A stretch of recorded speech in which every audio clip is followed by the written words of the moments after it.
નમસ્કાર મિત્રો, વડોદરા જીએનએફસીની બહાર કેટલાક મુસાફરો વડોદરા શહેરમાં જવા માટે બસની રાહ જોઈને ઊભા હતા.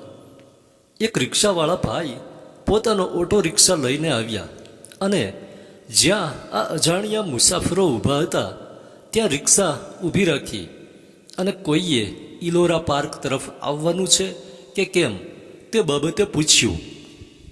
રિક્ષા ચલાવનારા ભાઈ અપંગ હતા.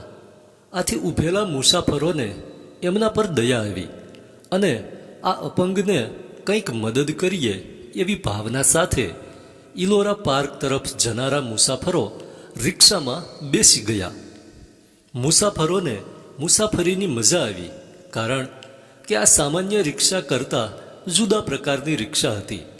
એકદમ ચોખ્ખી ચણાક અને સરસ મજાના ગીતો પણ વાગી રહ્યા હતા. રિક્ષામાં બેઠેલા એક મુસાફરે રિક્ષા ડ્રાઈવરને સૂચના આપતા કહ્યું, કાકા, પેલા વળાંક પાસે રિક્ષા ઊભી રાખજો.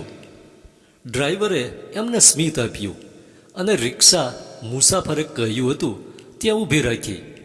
મુસાફરે નીચે ઉતરી અને પાકીટ કાઢ્યું અને પૂછ્યું, કાકા, કેટલા રૂપિયા આપવાના છે?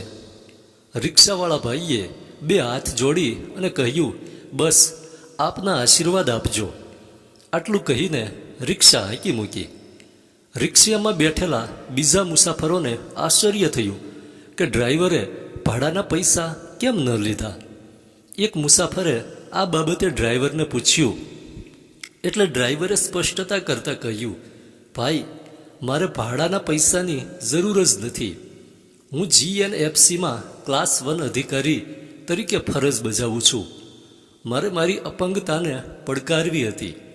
આથી કોઈની મદદ લીધા વિના જ રોજ ઓફિસ આવન જાવન કરવા મારે એક વાહન લેવાનું હતું.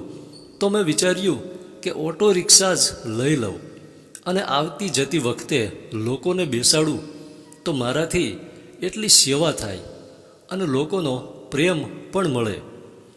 દરિયાદિલ આ માણસની વાત સાંભળીને રિક્ષામાં બેઠેલા બધા મુસાફરો અવાચક થઈ ગયા.